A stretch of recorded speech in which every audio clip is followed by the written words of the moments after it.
Hola amigos, soy Stephanie Dendler y les quiero dar la bienvenida a Premium Lab, que es un ciclo de entrevistas increíble donde vas a aprender muchísimo, vas a tener mucha información muy valiosa, vamos a estar hablando con profesionales y nos vamos a despejar todas las dudas, así que no te pierdas estas entrevistas porque van a ser increíbles y arrancamos con la primera que ya es lo mejor que vas a ver en tu vida.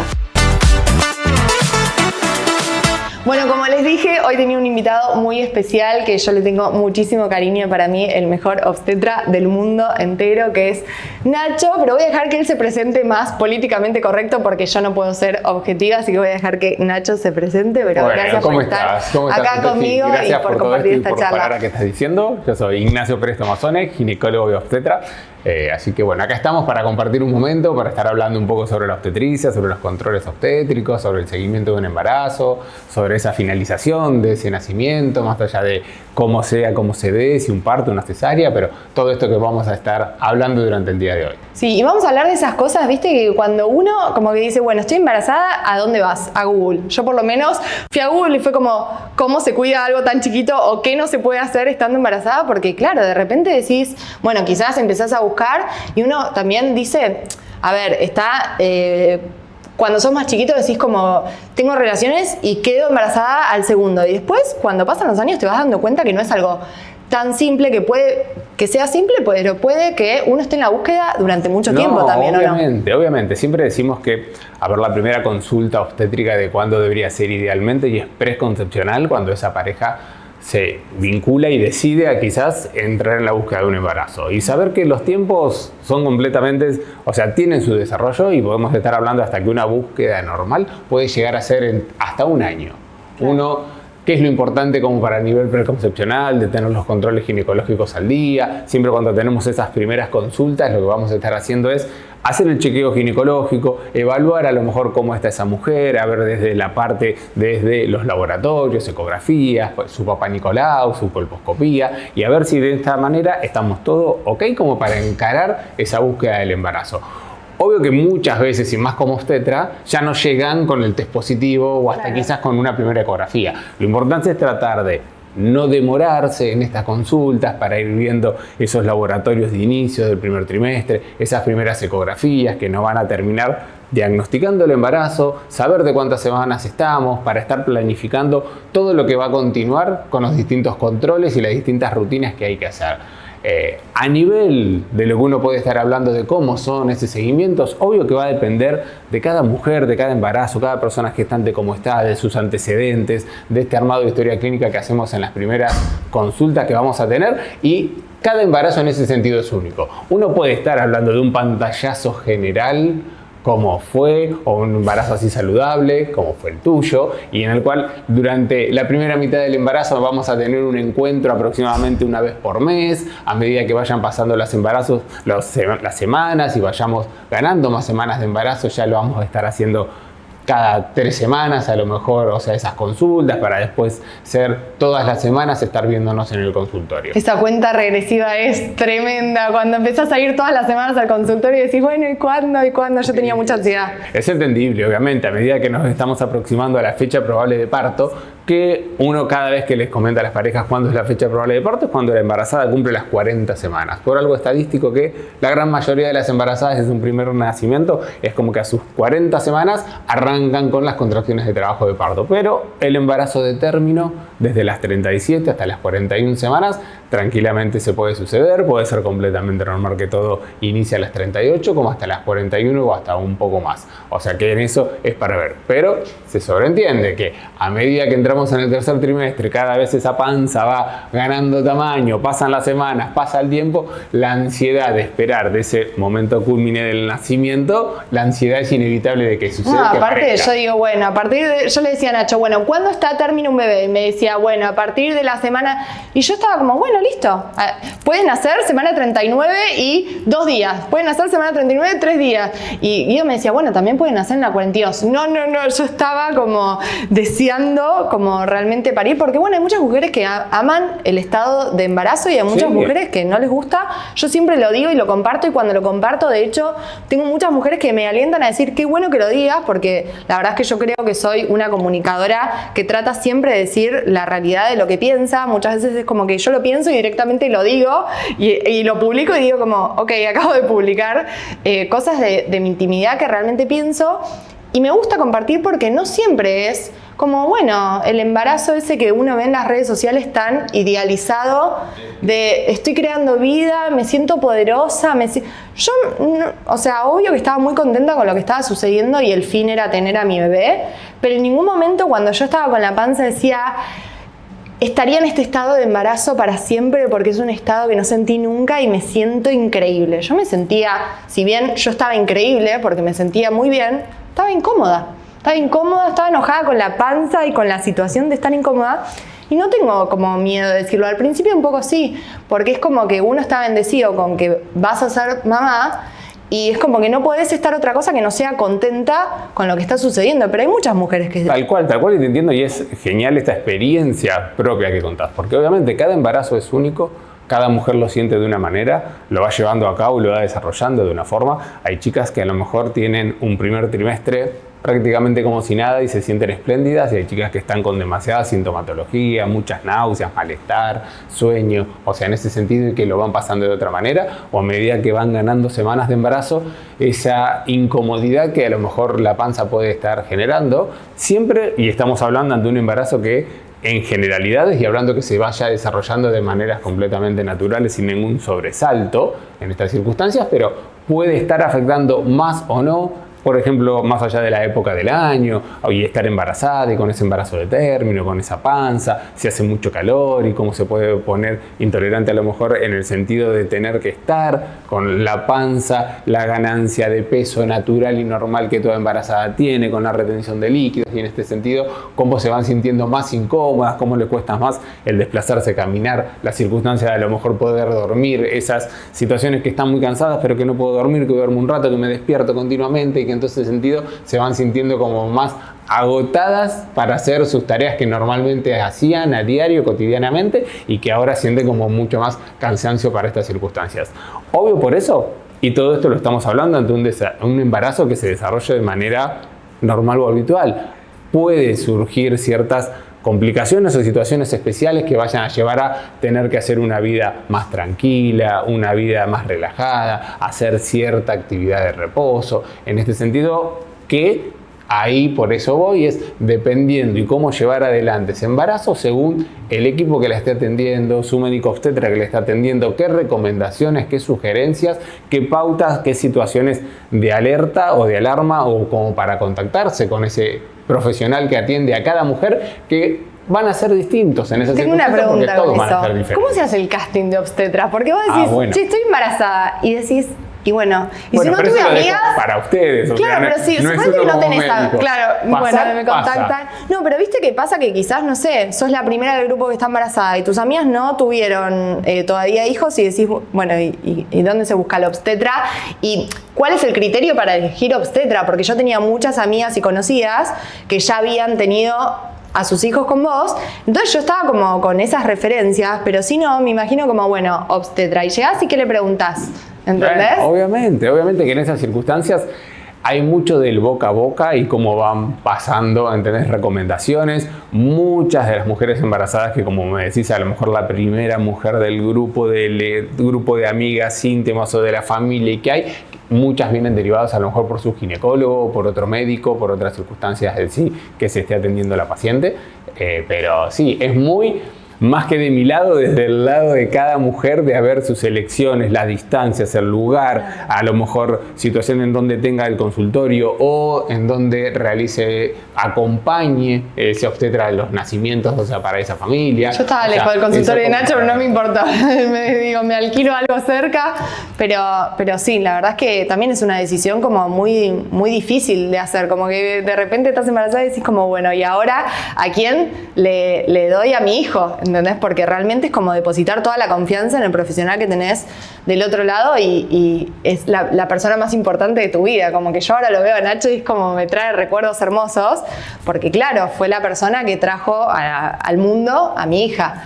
Y vamos a hablar, hablando de traer al mundo, los distintos tipos de partos también, ¿no? Porque se habla mucho del parto respetado y se interpreta que el parto respetado es un parto sí o sí natural, cuando el bebé está a término, cuando el bebé decide salir, cuando las contracciones están perfectas, cuando la mujer está dilatada. Y la verdad es que ese sería como el parto de los libros. Pero hay muchísimos otros partos que también son partos respetados, que también son partos naturales y que no te hacen más o menos madres las diferentes maneras de parir. Totalmente. Y también es un tema que no se habla tanto, ¿no? No, totalmente. Es verdad que hoy por hoy, día a día, cada vez se habla más, está más en boca de todos, foro, discusión, o sea, se puede ver más allá de esto. Uno siempre que habla de un nacimiento respetado es tratar de respetar estos tiempos fisiológicos que el trabajo de parto vaya teniendo la menor intervención posible, en ese sentido, más allá de siempre escuchar a cada pareja, en ese sentido, y a cada mujer, cada persona gestante, de cómo es que quiere, o sea, en ese momento puntual, o sea, que se vayan desarrollando las cosas, y saber que no siempre se pueden dar las condiciones como para un parto vaginal. Hay muchas circunstancias en las cuales el nacimiento termina en una cesárea y no por eso la mujer se tiene que sentir menos madre o en el sentido de decir, bueno, hasta acá o no pude o no quise. Hay un montón de circunstancias, más allá de hablar situaciones médicas específicas que pueden determinar que una mujer tenga una cesárea como para la vida de nacimiento. Esto puede darse o por alguna circunstancia en especial que en el embarazo se vaya desarrollando y uno tenga que decir hasta acá podemos llegar, ya que sigamos estando embarazada puede generar algún riesgo para la mamá o para el bebé. Hay muchas veces que desde previo al embarazo o desde el test positivo ya esa mujer sabe que va a ir a una cesárea por antecedentes clínicos, quirúrgicos que ella ya tenga de por sí, y entonces en ese sentido ya lo sabe sin estar hablando de distintas enfermedades, pero algunas circunstancias a nivel de la visión, a nivel de cirugías previas que tenga sobre el útero o distintas circunstancias que uno ya sabe que esta mujer cuando quede embarazada, que ella por lo general ya llegan a la primera consulta sabiendo, yo sé que más allá de cómo se desencadena y se desarrolla el embarazo, el nacimiento va a ser por medio de una cesárea. Pero también hay mujeres que quizás llegan a tu consultorio y te dicen, yo quiero tener una cesárea, y eso también está bien. Y ese tercer grupo de que hoy cada día es más frecuente del deseo propio de cada una, sin importar más allá de ese deseo de si es por el deseo, por la situación, por la ansiedad, por saber, por la organización, porque quieren experimentarlos de esa forma, desde esa manera, ese nacimiento, pero el deseo materno, el deseo de la mujer, de que el nacimiento sea por medio de una cesárea y no esperar de manera natural o decir espontánea, en ese sentido de cuando se inician esas contracciones y todo, y pasar por el trabajo de parto, hay un montón de chicas que no quieren. Hay un montón de mujeres que prefieren planificar dentro de la manera posible de cuándo vaya a ser ese nacimiento y es totalmente válido y respetado, sobre todo si la paciente, si la mujer quiere planificar su nacimiento por una cesárea, obviamente que uno como médico lo comprende, lo entiende, se le explica las distintas circunstancias de un parto, de una cesárea, y uno acompaña esa decisión si el resultado final o la decisión final de la mujer embarazada es que el nacimiento sea por una cesárea. Se explica cómo es, obviamente que hay cesáreas y cesáreas, hay cesáreas que son más de urgencia, donde todo a lo mejor los tiempos uno corre más, pero mientras uno puede organizar es que sepan, muchas a veces tienen el miedo de si va a estar completamente dormida o no, sepan que, o sea, la analgesia que se da es a nivel como de la cintura para abajo, del ombligo para abajo, no es que están dormidas, van a estar despiertas, van a visualizar el momento del nacimiento, van a estar acompañados de una persona que ellas elijan, sea su pareja en la gran mayoría de los casos, sea la mamá, sea una hermana, en estas circunstancias todo dependiendo de quién ella desea que le esté acompañando, pero va a estar acompañada. Apenas se produce el nacimiento, ahí al bebé se lo entregan a la mamá, lo va a tener encima, lo va a tener sobre el pecho, va a estar ahí mientras uno continúa realizando la cesárea. Esos primeros controles hacia el bebé, hacia el recién nacido, el neonatólogo que esté en el sanatorio, muchas veces los puede hacer sobre la misma mamá mientras estén ahí, aplicarles esas primeras vacunas, que se pone la vacuna de la hepatitis B y de la vitamina K, que son las primeras en los primeros minutos del nacimiento. Y hay veces que en esas circunstancias se trasladan 2 metros. O sea que hasta la mamá lo puede escuchar y con el padre que va, mientras terminan de revisar, o sea, controlar cómo está, que es lo primero que se controla, cómo está la respiración, la oxigenación, cómo está saturando el bebé, se lo pesa y ahí luego de pesar a la criatura vuelve a la sala del nacimiento junto con la mamá y el papá y el estar ahí o quien esté acompañando a la mujer embarazada para después los 3 juntos dirigirse hacia la habitación en donde van a estar pasando el resto de los días hasta el alta. Obvio que hay situaciones particulares, situaciones en las cuales luego del nacimiento el equipo de neonatología de que esté ahí en el sanatorio va a determinar cuánta urgencia o no, cuánta circunstancia o no, cuánto tiempo o no puede estar ahí o si por algún caso en particular adaptativo del bebé después de nacer requiere algún tipo de atención en particular y especial y que por eso quizás esté algunos minutos o algún tiempo o quizás horas separada de su mamá. Pero en esas circunstancias es si está pasando algo muy puntual que requiera esa separación, sino el vínculo y que ese recién nacido esté sobre el pecho de la mamá y al lado de la pareja. ¿Cómo se dice? Hora sagrada. Que más allá de hora, tiempo y más, y esas cuantas primeras horas, que si todo es posible y si no necesita ningún tipo de atención al recién nacido, esté junto a la mamá y eso es lo que debe pasar. Ahora yo lo voy a llevar a mi experiencia y lo voy a hacer un poco autorreferencial. Nacho ya habló de cómo es la verdad una cesárea, pero yo que lo viví, que tuve cesárea, yo amé tener cesárea y muchas veces también lo digo y la gente es como que, viste como, y no, pero ¿y por qué no pariste? De hecho cuando nació mi hija, la única pregunta que me hacían todo el tiempo es, y me decían como, ¿tuviste parto natural o tuviste cesárea? Y bueno, ¿qué? La cesárea también, o sea, cualquier cosa que te lleve a tener a tu hijo, no importa qué tipo de intervención tuviste, siento que también es un parto que es increíble y o sea, el fin es tener a tu hijo y no importa cómo. Pero había como también mucho morbo en decir como, ¿y cómo fue tu parto? Como que les interesaba mucho saberlo. Y la verdad es que yo hoy lo puedo decir y lo dije siempre, yo tuve una cesárea y amé tener una cesárea y de hecho recién hablábamos con Nacho que volvería a elegir una cesárea. O sea, yo le acabo de decir, Nacho, cuando yo tenga mi segundo hijo, voy directo a decirte quiero parir tal día, tal hora, en tal momento. Y realmente lo pienso así, lo siento así. Y la verdad que yo en la cesárea la pasé increíble. Como dijimos, puede haber partos vaginales o cesáreas donde la pasás mejor, peor, tenés distintas experiencias, pero cada una de las experiencias es válida y la verdad es que yo, cuando tuve mi cesárea, me fui de ahí feliz. De hecho, Guido me decía como, no podía creer, porque él está en completo estado de shock y como con miedo y pánico. De hecho, le había pedido a Nacho que le ponga como una banquetita al lado por si se desmayaba y él decía como, ustedes sigan la cesárea, si yo estoy desmayado me corren a un costado.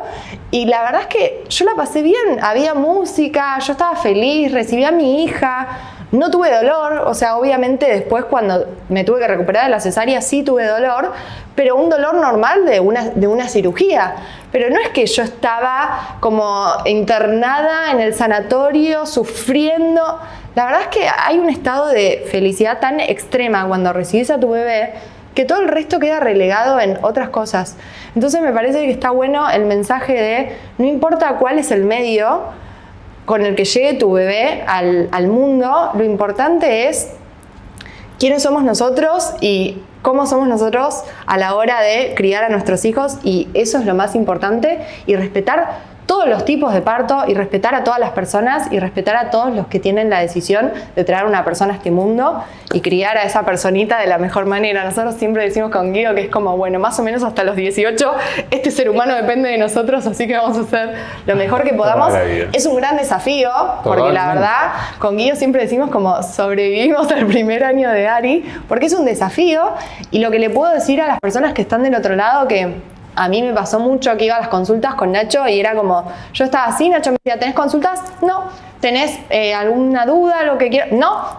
Después Nacho me llamó y me dice, Estefi, ¿segura? ¿Crees que tengamos una consulta sola? Porque muchas veces vas con tu pareja y no te animás a decir algunas cosas. Entonces, ¿viste cómo decía? ¿Segura? No. Claro, yo tenía como un pánico, pero sí pasa que cuando nace tu bebé, te olvidás de todos esos miedos que tenías y de repente... Bueno, la primera lloradita de Ari yo realmente no sabía qué hacer y fue como, se la di a Guido y le dije, hace algo. Y después yo ya la sabía manejar perfecto, Ari. Fue como, realmente se me despertó como ese instinto que dicen que uno tiene. Sí, y es una etapa nueva que vas aprendiendo día a día, conociendo, se van conociendo entre todos, vos a Ari, Ari a vos. Y en eso, o sea, es así, en los primeros momentos, las primeras circunstancias, el primer berrinche, el primer llanto, la primera llorada continua a las 4 de la mañana que uno no sabe cómo calmarla y que lo ve la única forma de manifestación que tienes a través del llanto, es entendible. Vas haciendo el checklist, como hambre no tiene, sueño no tiene, como qué más, frío, calor, y cuando te das cuenta que el checklist es enorme decís, ok, listo, se calma de otra manera. Pero sí, la verdad que está bueno también hablar de estos temas y que no queden en un tabú y que no queden tampoco en, bueno, lo voy a googlear. Y lo de las consultas, tal cual como dijiste, o sea, siempre le digo lo mismo, porque tenía 1000 consultas y ahora estoy acá y se me borraron todas. Anoten y van anotando y sáquensela. Lo importante y lo fundamental es que de ese encuentro, o sea, se vayan sacando todas las dudas, o sea, que van a estar teniendo y preguntar y no pasa nada, por más tonta que parezca la pregunta, nunca lo va a ser. Para cada mujer, por más que sea el primer embarazo, el segundo, el tercero, el cuarto, siempre puede haber preguntas nuevas porque ahora están en distintas etapas de la vida que antes a lo mejor no sabían y me dicen, ay, es mi tercer embarazo pero parezco primeriza por las preguntas que te estoy haciendo. Y sí, no importa, porque antes a lo mejor tu mundo era a nivel laboral o social o lo que fuera y nada más. Y hoy tenés todo eso más 2, 3 hijos en casa. Obvio. Y la circunstancia es distinta y a lo mejor hay un montón de dudas que ahora se tienen que antes no, y todo es para preguntar. Yo ya sé que ahora voy a ir a parir mi segundo hijo o hija pensando en Ari que me va a quedar en casa. Y bueno, y sí, y sucede. Sí, obvio. Sucede. Para ver esa organización, la familia, cómo estábamos, la gorda, esos días de internación en el sanatorio, cómo organizar. Son situaciones sumamente válidas y que pasan, y que le pasan a todas las familias. Pero bueno, volvemos a lo que dije antes, que está bueno hablar estas cosas y el espacio que nos da también Baby Company para poder charlar y que no queden estos temas en temas tabúes que nadie habla y sobre todo que no vayan a googlear y siempre consulten con un profesional. Agradezco profundamente acá la invitación para venir a estar, para volverte a ver. Hacía un rato que no nos veíamos, pero bien, siempre acá que estamos. Yo pensé que lo iba a ver ya con mi segundo hijo, o sea, con el segundo test de embarazo, pero no. No, pero bien, y sobre todo eso, es tratar uno lo que dice, no googlear, no buscar, más allá de que hoy la mujer viene. Es inevitable, no googlear, igual te voy a confesar. Más información, sí, y con lo cual es sumamente válido y yo lo veo como algo positivo, porque vienen mucho más informadas sobre el embarazo, las consultas, qué estudios, qué hacer. De Nacho, a las 12 semanas había una ecografía importante, a las 20, 21 había otra, y es genial eso, ¿no? O sea, no lo veo como algo negativo, como algo que resta. O sea, pero siempre saber eso, que a lo mejor lo que uno va viendo son informaciones de un embarazo donde camina de manera lineal y recta y sin ninguna complicaciones ni desviaciones, y no todo siempre es así. Por eso es ir preguntando, el consejo que el equipo médico le vaya dando, y cada duda y cada consulta que quieran hacerla en la consulta, anotarla y hacerla, y no salir de ahí y decir, ay, le hubiera preguntado esto pero no me animé, o a ver si era. No, es el momento de desahogarse y de preguntar todo y adquirir más información para el mismo embarazo, para ese desarrollo, para esas semanas que van transitando, como para el momento del nacimiento, y sacarse las dudas de cómo va a ser, de qué manera, de qué forma, y que todas estas maneras que estuvimos hablando son válidas. Más allá de que si tengamos un parto natural respetando esos tiempos y tratando de hacer la menor intervención posible, como si es una cesárea por una circunstancia propia del bebé, por la mamá o por el deseo propio de la mujer de planificar el nacimiento a través de una cesárea. Bueno, Nacho, como te dije, hoy eras un invitado muy especial, no solo por el cariño que te tengo, sino porque esta es la primera cápsula de Premium Lab, que es un ciclo de entrevistas que queremos que disfruten, que aprendan un montón y que se lleven muchísima información. Así que gracias por estar acá con nosotros. Gracias a vos, te quiero mucho. Me encantó. Y espero que les haya encantado y nos vemos en las próximas cápsulas.